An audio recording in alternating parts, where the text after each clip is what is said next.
मेरी शादी को अभी 2 दिन ही गुजरे थे। मेरे ससुर ने मुझे आवाज देकर पुकारा।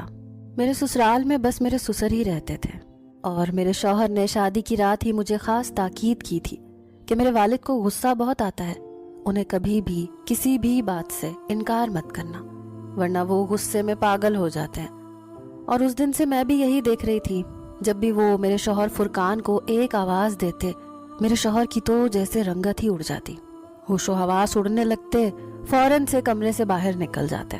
अपने शौहर की बदहवासी सी देखकर मेरे दिल में भी ससुर का बड़ा रोब था। गुस्से में तो वो वाकई रहते थे। शादी के 2 दिन ही गुजरे थे, तीसरा दिन था कि जब सुबह ही सुबह फुरकान ने मुझसे कहा कि आज हम सीवीयू घूमने जाते हैं। मैं भी खुश थी, लेकिन उसी वक्त मेरे ससुर ने फुरकान को पुकारा तो वो फौरन कमरे से बाहर चला गया।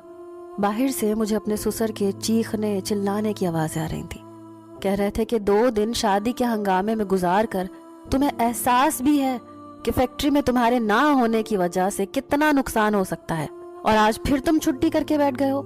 अभी के अभी फैक्ट्री पहुंचो, तमाम वर्कर्स के सर पर खड़े हो ताकि वो ठीक से काम करें। तुम्हारी शादी मैंने इसलिए नहीं की थी कि तुम कमरे में घुसकर बैठे रहो, और अपनी बीवी से भी कहो किचन की जिम्मेदारी संभाले। यहाँ कोई और औरत तो है नहीं जो उसके नाज नखरे उठाएगी। ये सुनकर मुझे गुस्सा तो बहुत आया था।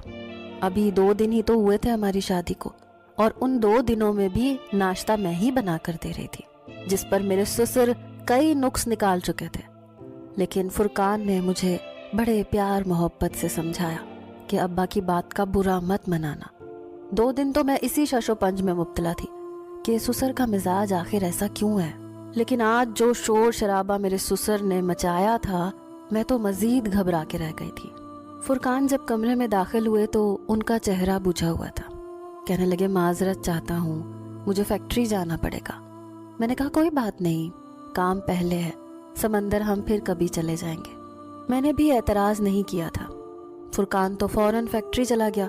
मैं किचन में आकर बेदिली से बर्तन धोने लगी। शादी के तीसरे दिन मैंने ही खाना भी बनाया, घर के सारे काम भी किए। मेरे ससुर ने मुलाजिमा को जवाब दे दिया। कहते थे कि जब बहू घर आ गई है तो सफाई भी वही करेगी। मैंने पूरे घर की सफाई कर ली। थक हार कर अब मैं अपने कमरे में आराम करने के लिए जाने लगी तो मेरे ससुर ने मुझे आवाज दी। वो अपने कमरे में बैठे थे। मैंने सर पर अच्छी तरह से दुपट्टा ओढ़ा, लेकिन दुपट्टा रेशमी था, इसलिए जब अपने ससुर के कमरे में गई तो मैंने पूछा, जी अब्बा जी कुछ चाहिए था आपको? उन्होंने मुझे सर से पैर तक बड़े गौर से देखा, फिर बड़े अजीब से अंदाज से अपने खुश्क होंठों पर जुबान फेरी।